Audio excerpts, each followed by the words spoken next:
6 months after the disaster at Meridian Prime, Admiral Morrison stood on the bridge of the UES Defender and watched as the last Coalition stronghold surrendered to human forces.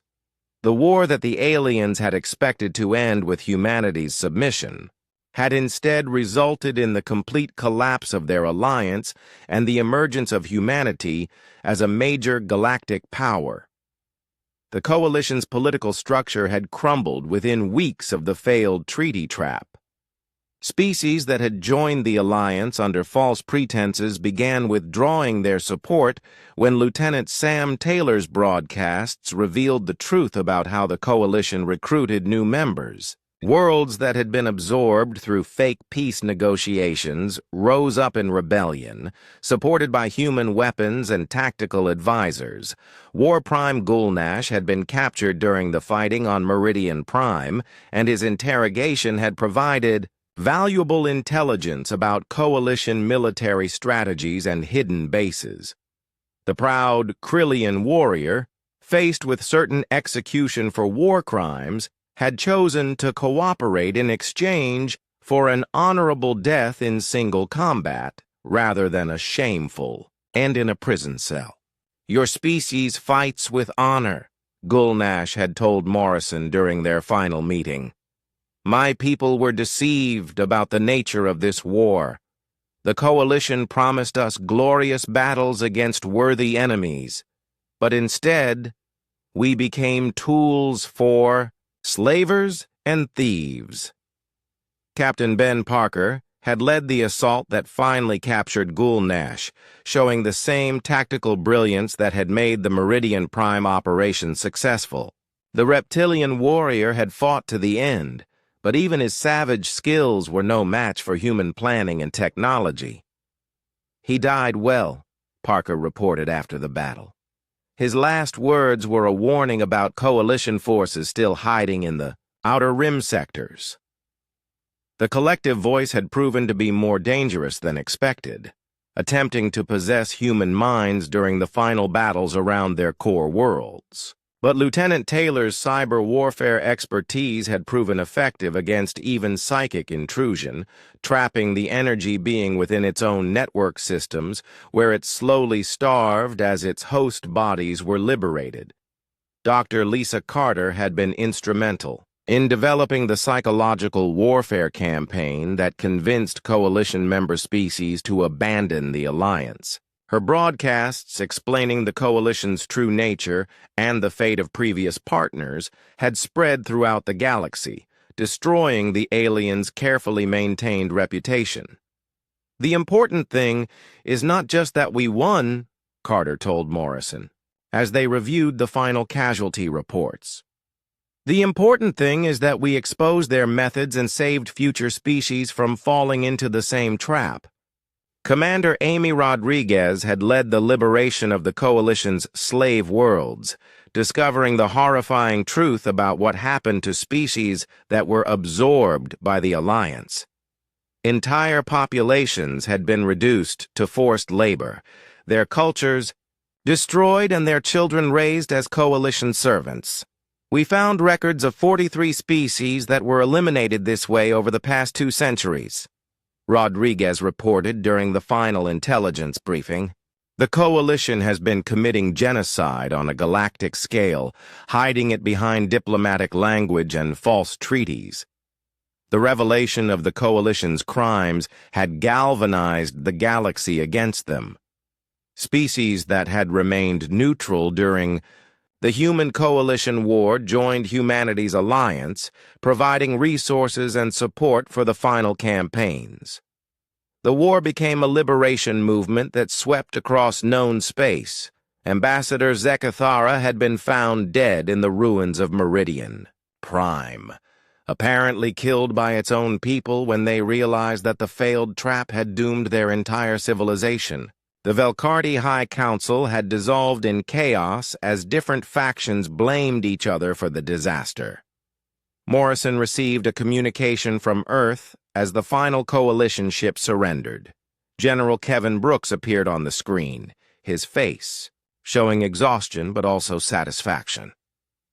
"Jake, it's over," Brooks said simply. "The last coalition base in the core worlds has surrendered. They're requesting terms." "What are our terms?" Morrison asked, though he already knew the answer. "Complete and unconditional surrender," Brooks replied. "Full reparations to all species they enslaved or deceived. War crimes trials for anyone involved in the genocide, programs, and the establishment of the Meridian Doctrine to prevent this from ever happening again." The Meridian Doctrine, named after the world where humanity had turned the Coalition's trap against them, established new galactic laws governing first contact and treaty negotiations. No species could be forced to sign agreements under false pretenses, and all diplomatic communications had to be transparent and verified by neutral observers. Morrison had been chosen to head the new Galactic Defense Council, an organization dedicated to protecting smaller species from the kind of exploitation the Coalition had practiced. The irony was not lost on him that humanity, which had been on the verge of extinction just months earlier, was now responsible for maintaining peace throughout known space. Dr. Carter had been appointed as the Council's chief xenobiologist, tasked with developing protocols for healthy interaction between species with different biological and psychological needs. Her work on understanding alien behavior patterns had saved humanity and would continue to protect other species in the future. "The galaxy is a dangerous place," Carter told Morrison as they established their new headquarters on a world that had been liberated from Coalition control. "But it's less dangerous now that everyone knows what to watch for." Lieutenant Taylor had been promoted to head of Galactic Communications Security, ensuring that no organization could again use deception and false information to manipulate entire species. His cyber warfare skills were now protecting the communication networks that connected hundreds of worlds. Captain Parker commanded the new rapid response fleet that could intervene anywhere in the galaxy within days if another Coalition-style threat emerged. The ships under his command were crewed by volunteers from dozens of species, all united by the determination to prevent future genocides. Commander Rodriguez led the Special Forces Division responsible for hunting down remaining Coalition war criminals and dismantling the infrastructure they had used to enslave entire worlds. Her teams included soldiers from every species that had been victimized by the Coalition. The memorial that Dr. Carter had proposed was built on the ruins of Meridian Prime, honoring the memory of all the species that had been destroyed by the Coalition's false treaties. The names of 43 extinct civilizations were carved into crystal pillars that would stand for thousands of years. Morrison stood before the memorial during its dedication ceremony, surrounded by representatives from hundreds of species that now lived in freedom because humanity had refused to accept defeat. The ceremony was broadcast throughout the galaxy, ensuring that future generations would remember both the victims and the lesson. "Today we remember those who were lost," Morrison said in his speech, "but we also commit ourselves to ensuring that their fate will never be repeated. The galaxy has learned that peace cannot be built on deception, that cooperation cannot be forced through trickery, and that some traps can only be escaped by springing them deliberately." The human fleet, that had once been scattered and desperate, now patrolled the spaceways alongside ships from dozens of allied species. The colonies that had been evacuated in preparation for Coalition invasion were being rebuilt as fortress worlds that could defend themselves and their neighbors. General Brooks retired to write a comprehensive history of the war, ensuring that future military leaders would understand both the Coalition's methods and humanity's response. His book became required reading at military academies throughout the galaxy. As Morrison walked through the corridors of the Galactic Defense Council headquarters, He reflected on how much had changed since that day when Ambassador Zekthara had first offered humanity peace. The aliens had been right about one thing. The treaty signing had indeed made history, just not in the way they had intended. Humanity had learned a valuable lesson about galactic politics, but they had also taught one. The galaxy now knew that some species could not be conquered, could not be tricked, and could not be broken no matter how desperate their situation appeared. The war was over, but the peace that followed was built on strength, honesty, and the determination never again to let predators disguise themselves as diplomats. Morrison smiled as he looked out at the stars, knowing that humanity had found its place in the galaxy by refusing to surrender even when surrender seemed like the only option. The coalition had set a trap, but humanity had come armed with something the aliens had never expected: the stubborn refusal to give up even when the odds seemed impossible. That refusal had saved not just humanity, but the entire galaxy from a future of slavery disguised as peace.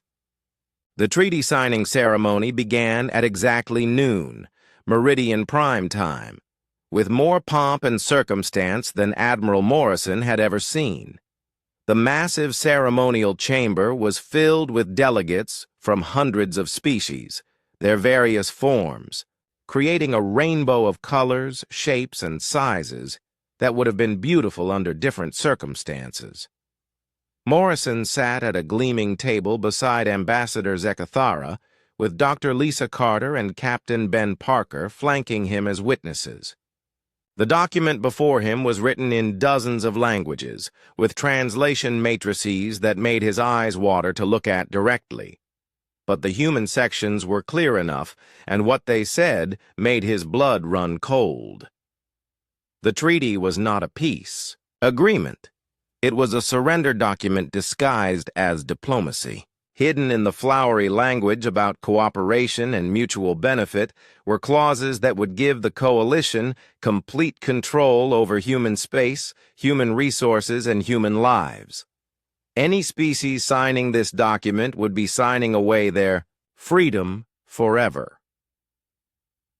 Commander Amy Rodriguez stood with the ceremonial honor guard, her expression calm and professional, despite the weapons she had hidden beneath her formal uniform. Lieutenant Sam Taylor sat at a communication station, ostensibly recording the historic event for human archives, but actually monitoring alien communications and preparing for what was coming. War Prime Gulnash stepped forward to address the assembled delegates, his reptilian features showing none of the gentleness he had displayed the night before. The mask was coming off, and Morrison could see the savage predator that lurked beneath the diplomatic facade. Today marks a new chapter in galactic history, Gulnash declared, his voice echoing through the chamber. The human species joins our great coalition, bringing their unique abilities and resources to strengthen our alliance. The collective voice manifested as a swirling pattern of energy above the gathering, its telepathic communication reaching every mind in the chamber. Unity through cooperation, it projected. Strength through diversity. Peace through understanding. Morrison noticed that several alien delegates seemed uncomfortable with the proceedings, their body language suggesting confusion or unease. It seemed that not everyone in the galactic community knew what was really happening here. The coalition had invited witnesses to make their trap seem legitimate, but many of those witnesses believed they were watching a genuine peace ceremony. Ambassador Zekthara placed a ceremonial pen beside the treaty document, its mandibles clicking, in what Morrison now recognized as predatory satisfaction. Admiral Morrison, the honor of making history belongs to you. With your signature, the war between our peoples will end forever. Morrison picked up the pen, feeling the weight of it in his hand. Around the chamber, He could sense the tension building as alien guards shifted almost imperceptibly into better positions. The trap was about to spring, and everyone involved knew it except the innocent witnesses who thought they were seeing diplomacy in action. "Before I sign," Morrison said loudly enough for his voice to carry throughout the chamber, "I want to thank the Coalition for their generous terms and their patience in these negotiations." Zekthara's compound eyes glittered with anticipation. "The pleasure is ours, Admiral. We look forward to a long and profitable partnership with humanity." Morrison signed his name with a steady hand, the scratching of the pen the only sound in the vast chamber. The moment his signature was complete, he felt the atmosphere change as dramatically as if someone had thrown a switch. The alien guards straightened, their weapons powered up, and the diplomatic masks fell away from every Coalition face. "Excellent," Zekthara said, its voice dropping the false warmth it had maintained for days.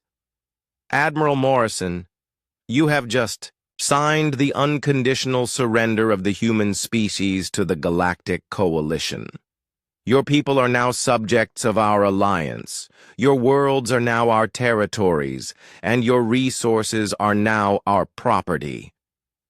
Gasps of shock echoed through the chamber as the innocent witnesses realized what they had just observed.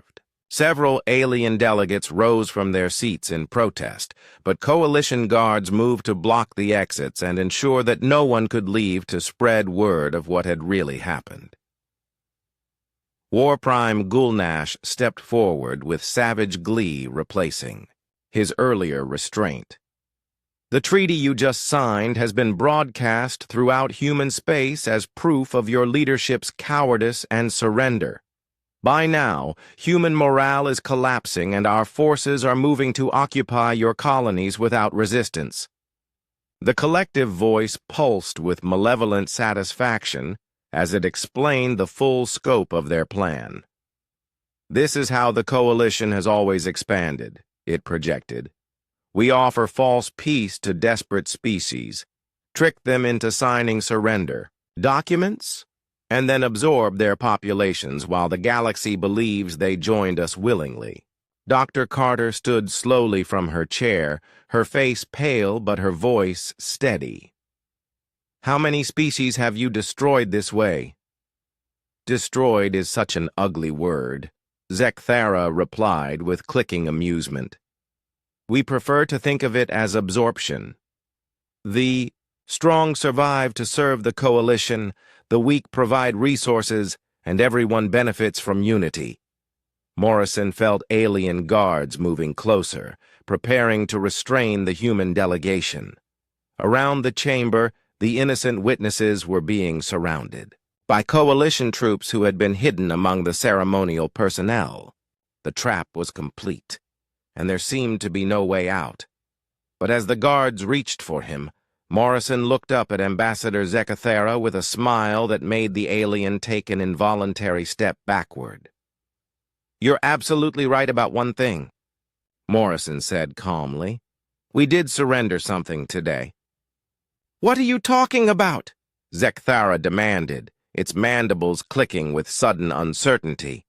Morrison's smile grew wider. "We surrendered the element of surprise. The Admiral gave a simple hand signal, and everything changed.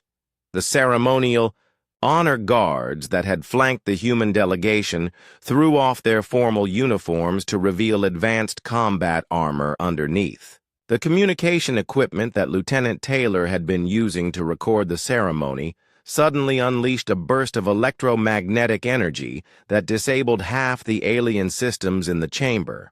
Dr. Carter pulled a small device from her diplomatic satchel and activated it, causing several decorative wall panels to explode outward in showers of sparks and debris. The cultural artifacts she had been studying during their stay had actually been Coalition security nodes, and she had spent her time mapping their locations and planting charges. Captain Parker drew weapons that had been disguised as ceremonial. elements of his uniform and began coordinating defensive positions with the speed and precision of someone who had been planning this moment for months. Commander Rodriguez's honor guard revealed themselves as elite Special Forces operatives, their formal clothing concealing enough firepower to level a small building. The alien guards who had been moving to restrain the humans found themselves facing opponents who were armed, trained, and ready for exactly this situation. The ceremonial chamber erupted into chaos as human forces engaged coalition troops while innocent alien delegates dove for cover. Lieutenant Taylor's fingers flew over his equipment as he took control of the facility's communication systems. "Admiral, I'm broadcasting this on all channels," he shouted over the sound of weapons fire. "Every species in the galaxy is about to see what the Coalition really is."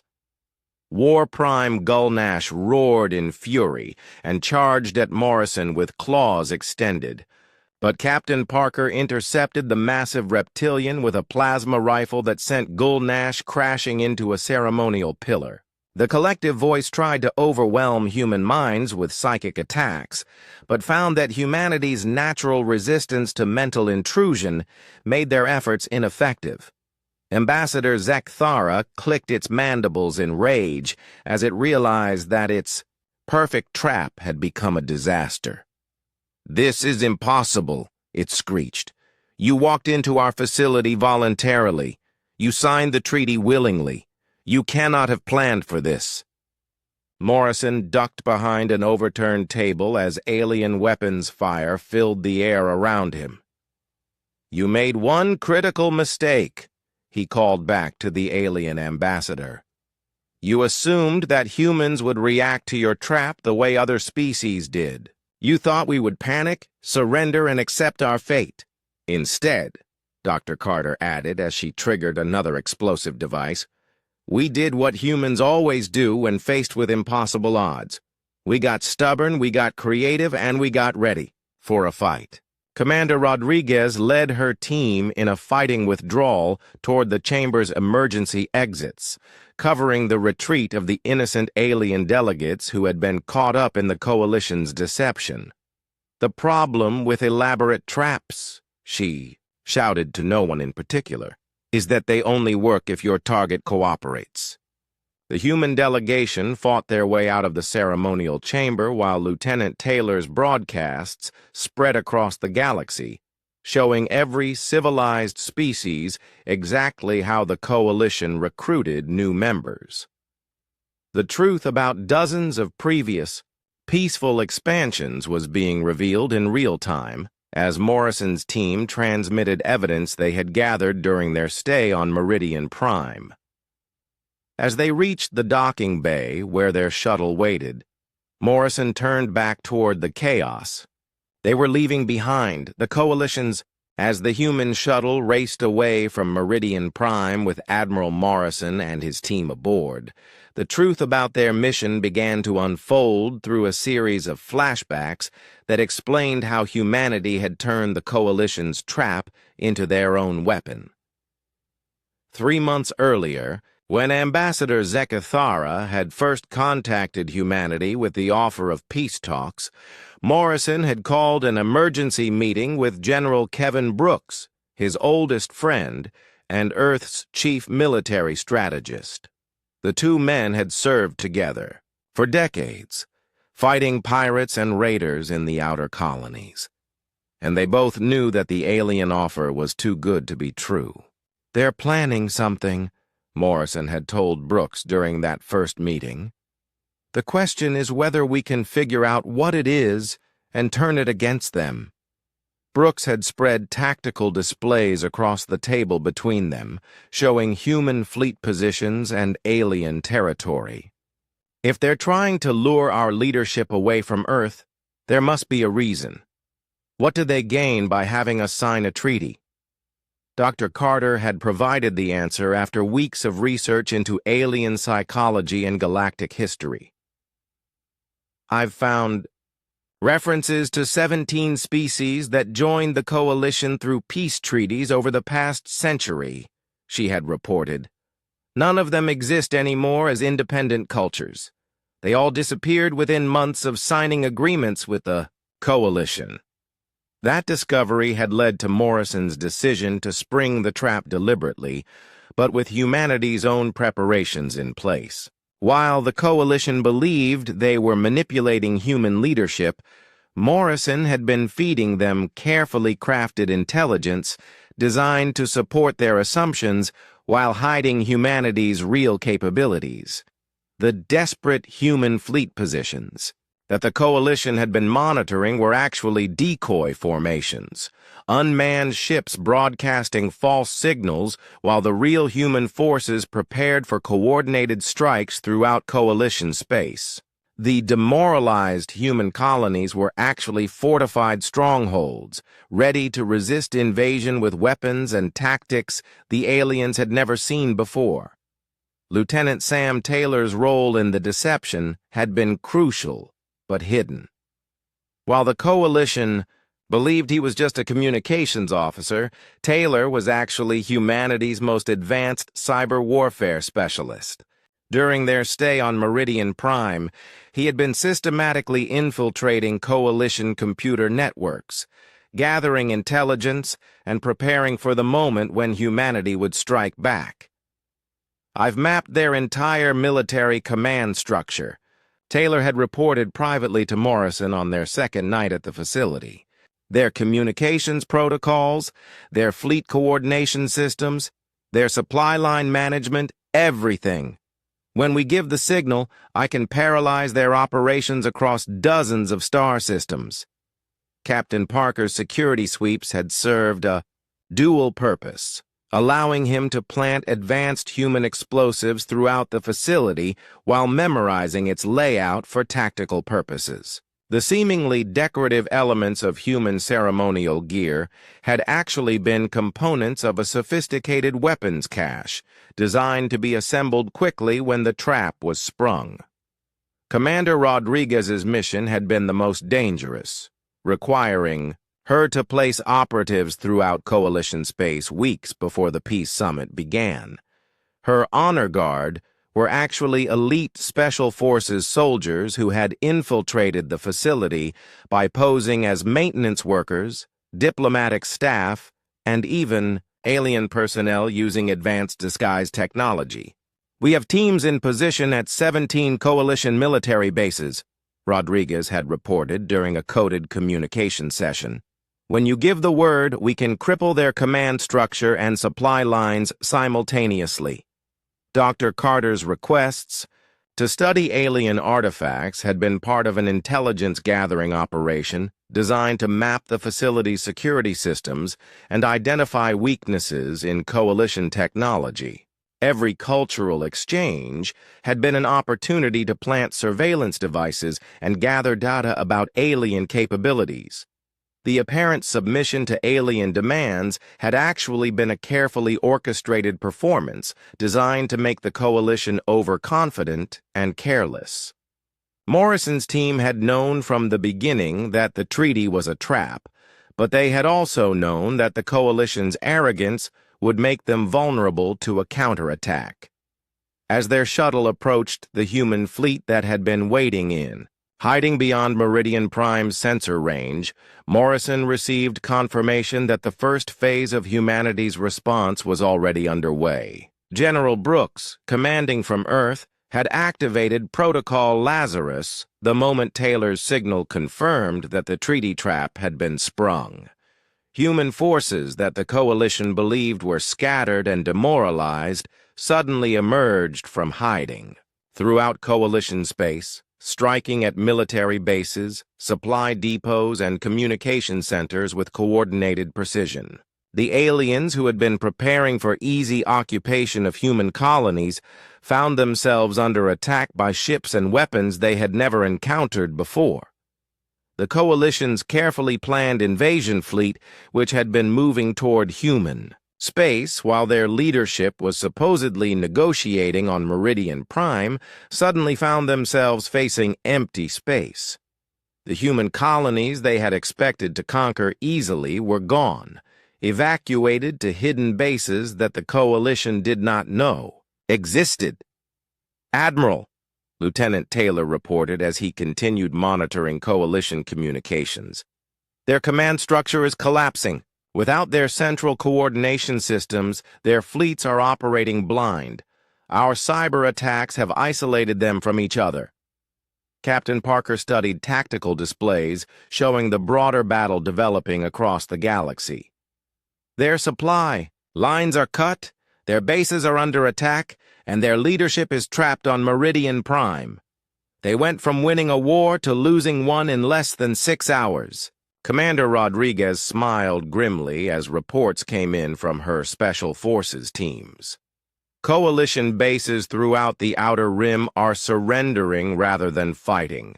Word is spreading that humanity was never as helpless as we appeared to be. Dr. Carter analyzed intelligence data streaming in from human forces throughout the galaxy. "The innocent species that witnessed the treaty signing are breaking communication silence," she reported. "They're broadcasting what they saw to their home governments. The coalition's reputation is destroyed." Morrison watched as their shuttle docked with the UES Defender, which had been waiting with a full battle fleet that the coalition had never detected. Admiral Morrison's aging battleship was actually the flagship of humanity's most advanced naval force, equipped with weapons and defenses that no alien species had ever seen before.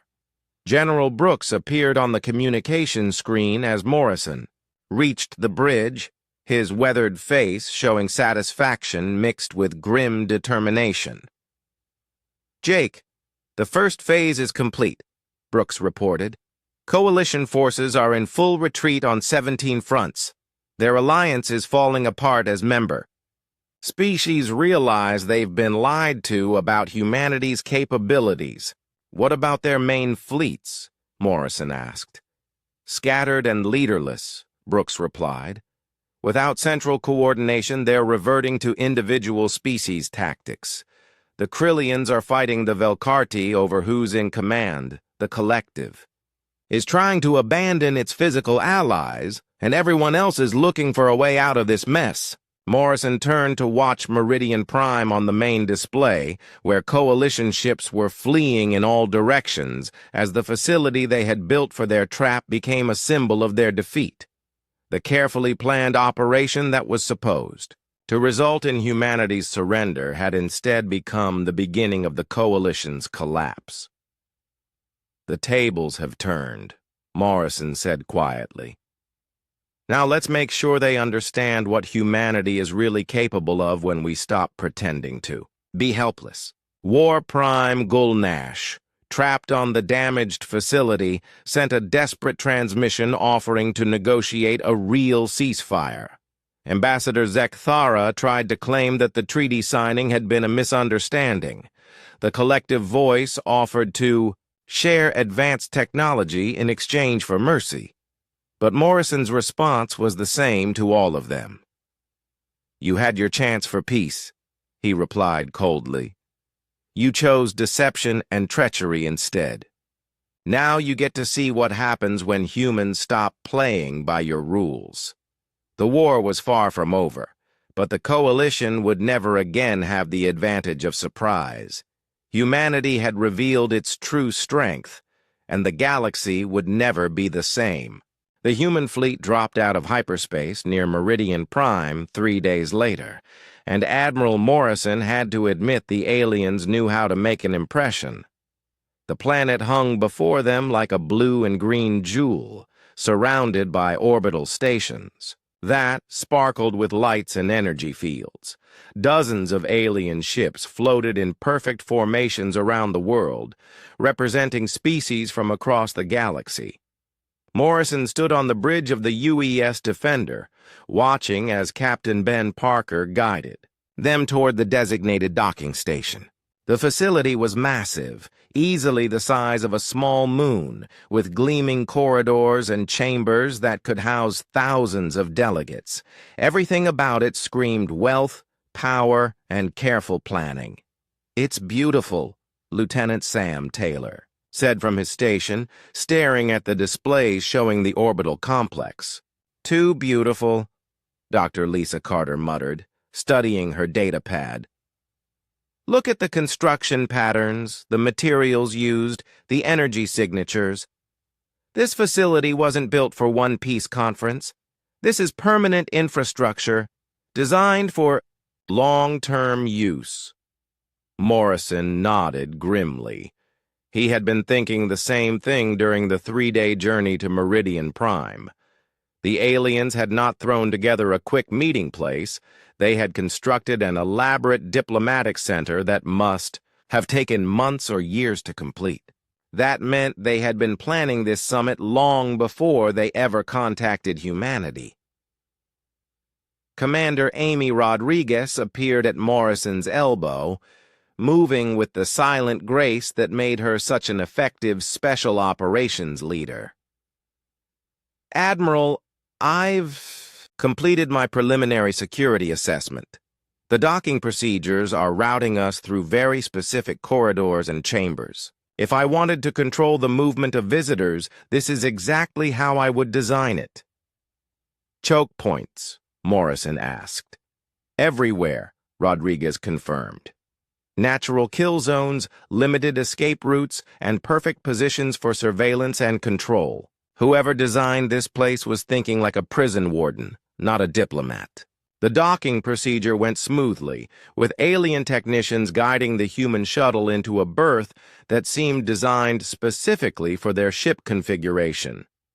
Ambassador Zekthara was waiting for them in the arrival chamber, along with representatives from several other species that Morrison did not recognize. Admiral Morrison, the Velcarti ambassador said, its mandibles clicking in what the translation software identified as pleasure. Welcome to Meridian Prime. We are honored to host humanity's first formal diplomatic mission to Coalition space. Morrison stepped forward, keeping his expression neutral despite the knot of suspicion in his stomach. Ambassador, we appreciate the invitation and hope these negotiations will benefit all our peoples. Zekthara gestured with 2 of its 4 arms toward a corridor lined with what looked like crystal windows. Please, allow us to show you to your quarters. The summit will begin tomorrow, but tonight we have prepared a reception where you can meet delegates from across the galaxy. As they walked through the facility, Morrison found himself impressed despite his suspicions. The architecture was stunning, with soaring ceilings and art from dozens of different cultures. The alien hosts had clearly spared no expense in creating an environment that would awe and intimidate their human guests.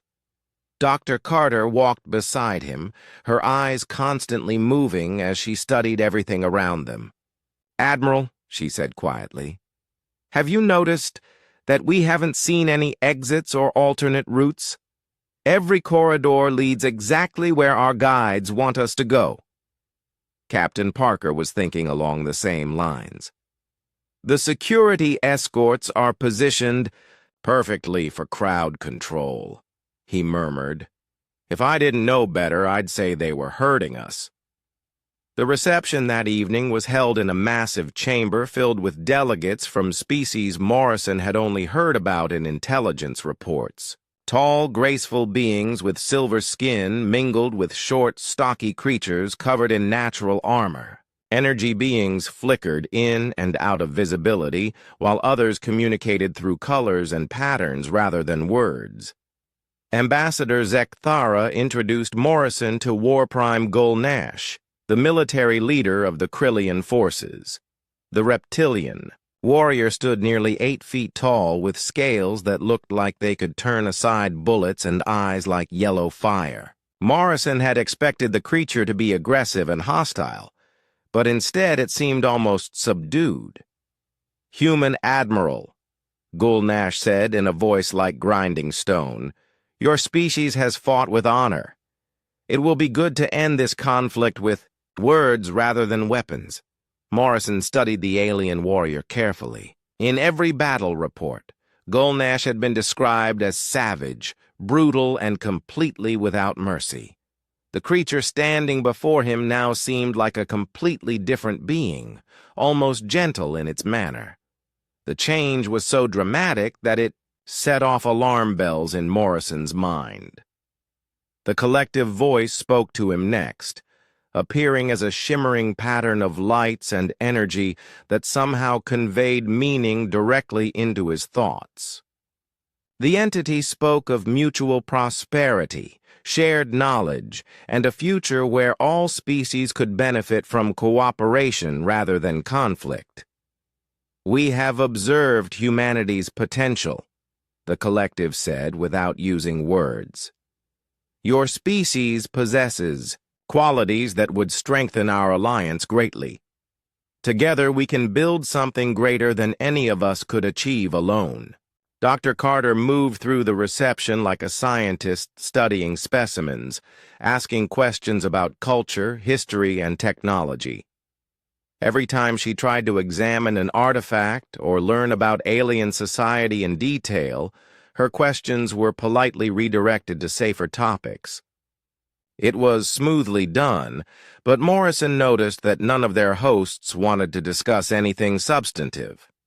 Captain Parker spent the evening conducting what he called casual security assessments, which mostly involved getting lost and finding his way back while memorizing the layout of the facility. When he rejoined Morrison near the end of the reception, his expression was grim. "Admiral, this place is a maze designed by someone who thinks like a tactical planner," Parker reported, quietly. "Every public area has multiple observation points. Every corridor has hidden alcoves that could conceal armed personnel, and the whole facility is designed to funnel movement in very specific directions. Commander Rodriguez had spent her time chatting with alien security personnel, using her natural charm to gather intelligence about their procedures and equipment. Their weapons are powered down but ready," she reported. "Their formations look ceremonial, but they're actually combat deployments. These people are ready for a fight, not a party." Lieutenant Taylor had been monitoring communications traffic throughout the reception, using equipment hidden in his formal diplomatic gear. "Admiral, the encrypted chatter I mentioned before has increased dramatically since we arrived. Whatever they're planning, it's happening soon." As the reception wound down, Ambassador Zekthara approached Morrison with what seemed like genuine warmth. "Admiral, I hope you have found this evening educational.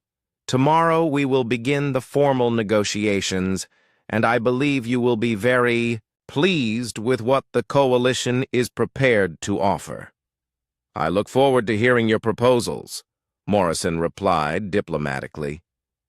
"Excellent," Zekthara said. "The treaty signing ceremony is scheduled for tomorrow evening, assuming our negotiations proceed smoothly. The entire galaxy will be watching as we make history together." Morrison kept his expression neutral, but internally he was shocked. The aliens were planning to sign a treaty after just one day of negotiations, which meant the terms had already been decided. This was not a diplomatic summit, it was a performance, and humanity was expected to play their assigned role. Back in their quarters that night, Morrison gathered his senior staff for a private meeting. The rooms the aliens had provided were luxurious but isolated, with no communication access to their ship or the outside galaxy. "They're not negotiating," Dr. Carter said bluntly.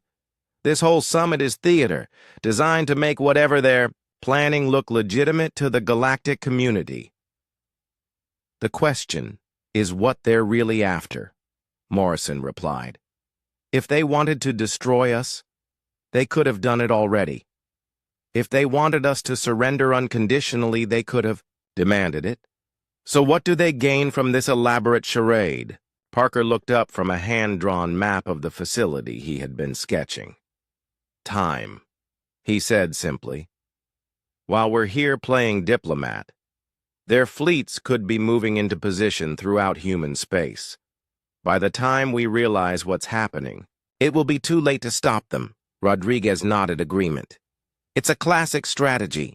Neutralize the leadership while your forces move against targets that can't defend themselves. Morrison stood at the window of their quarters, looking out at the alien ships that surrounded the station. Somewhere out there, he was certain, the Coalition was preparing to spring whatever trap they had planned. But humanity had not survived this long by walking blindly into enemy schemes. "Sam, can you get a message to General Brooks back on Earth?" Morrison asked. Taylor nodded. "I brought some off the book's communication gear. It will take time to set up without being detected, but I can do it." Morrison smiled grimly. "Good, because tomorrow we're going to give the Coalition exactly what they want. We're going to sign their treaty and walk right into their trap. But we're going to do it our way, with our own surprises." The silence began 3 days after Hope's Dawn station died. Every human diplomatic mission throughout Council space received the same coded message: return home immediately. No explanations were given, and no questions were answered. Ambassador.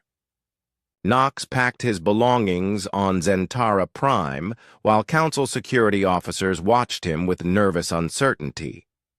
The man who had spent months building relationships now spoke only when necessary and looked at everyone with cold, measuring eyes. "The Council regrets the unfortunate incident at Hope's Dawn," High Commander Veltar said during Knox's final meeting with the senior species representatives.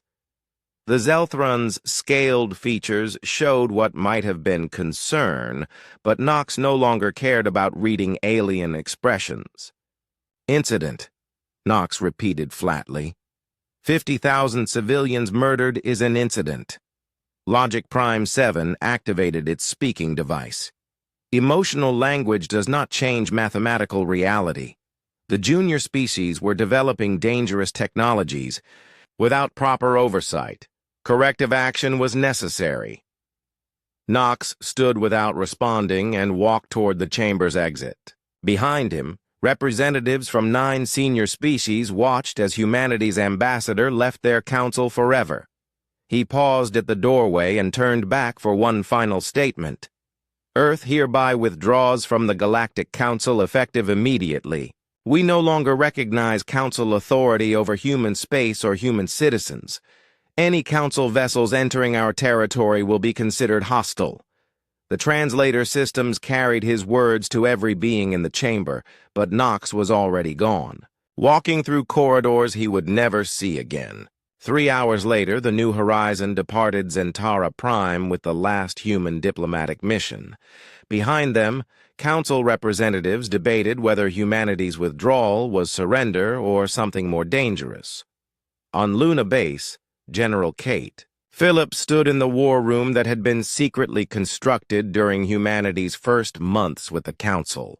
The chamber was buried deep beneath the moon's surface, protected by armor and shielding that could survive planet-killing weapons.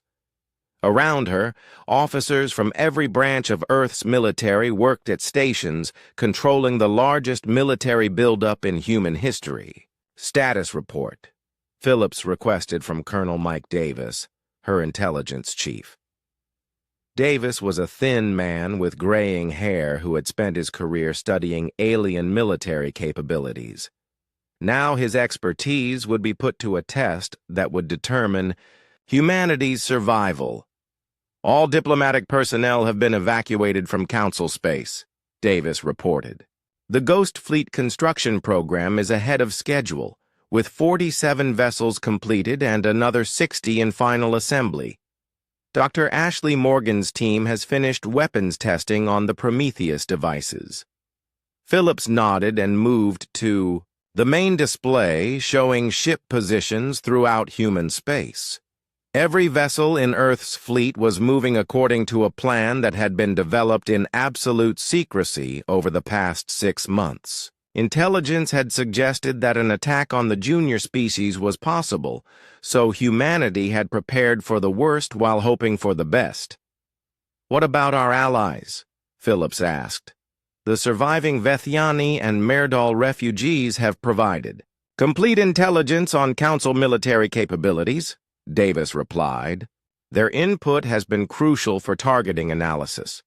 Both species have also contributed technological expertise to the weapons development program."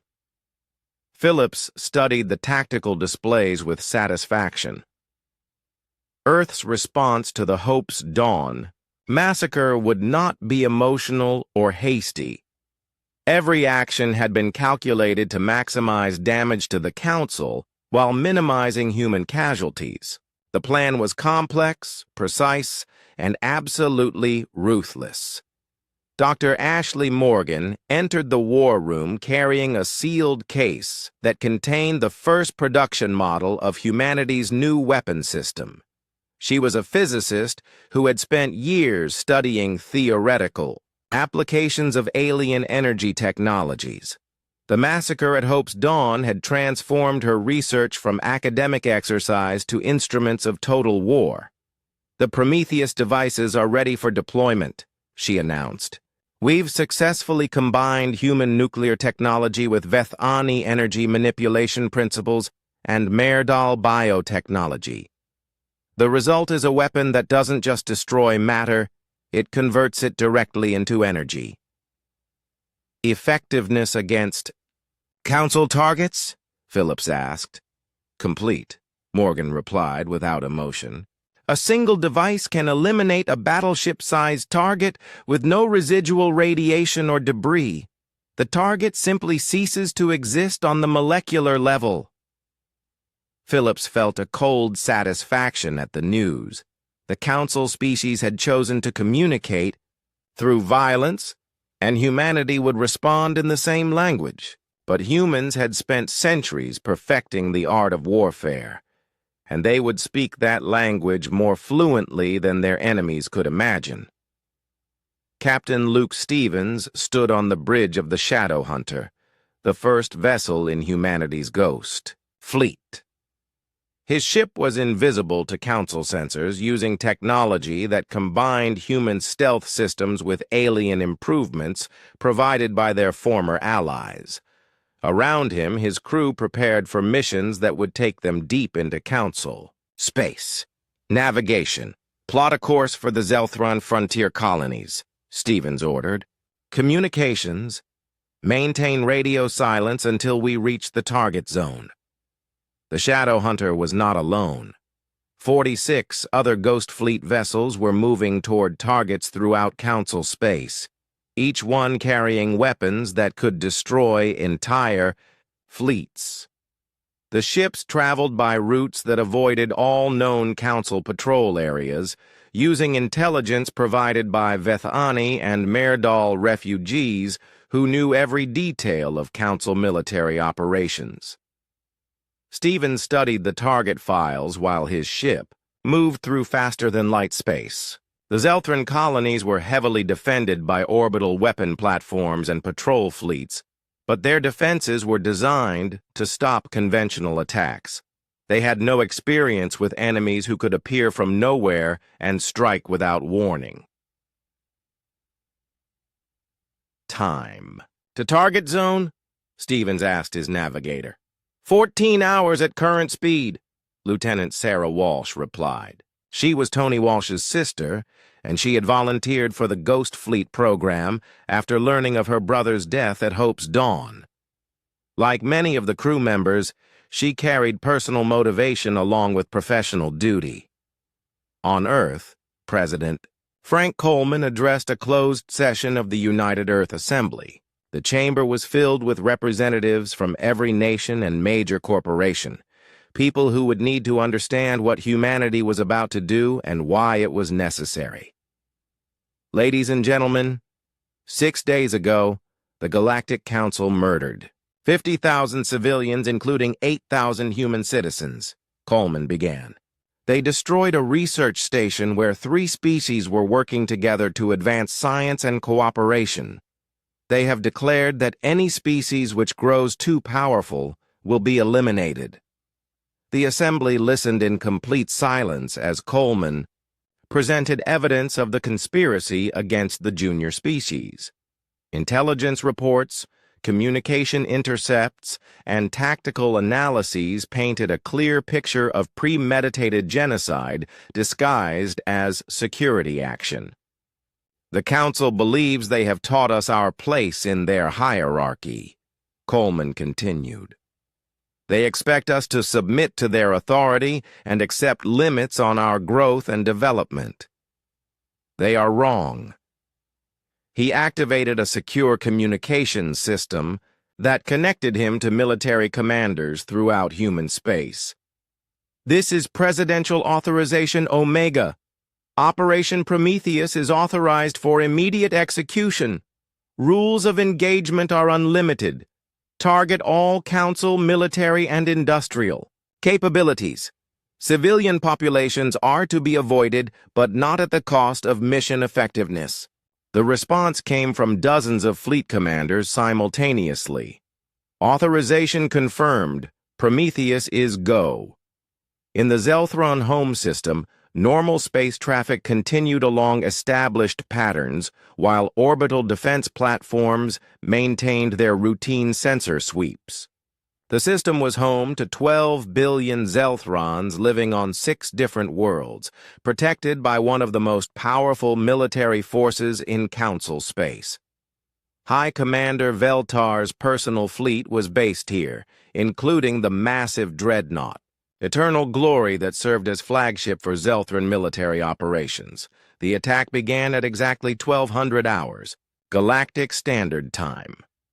47 Ghost Fleet vessels materialized simultaneously throughout the system, their stealth technology finally revealing them as they prepared to fire. The Zelthran defenders had less than 30 seconds to react. Before the Prometheus weapons activated, the Eternal Glory simply ceased to exist. One moment it was a kilometer-long warship with enough firepower to destroy planets. The next moment there was only empty space where it had been. No explosion, no debris, no energy signature that Zelthron sensors could detect. The pride of their fleet had been converted to pure energy and dissipated into the vacuum.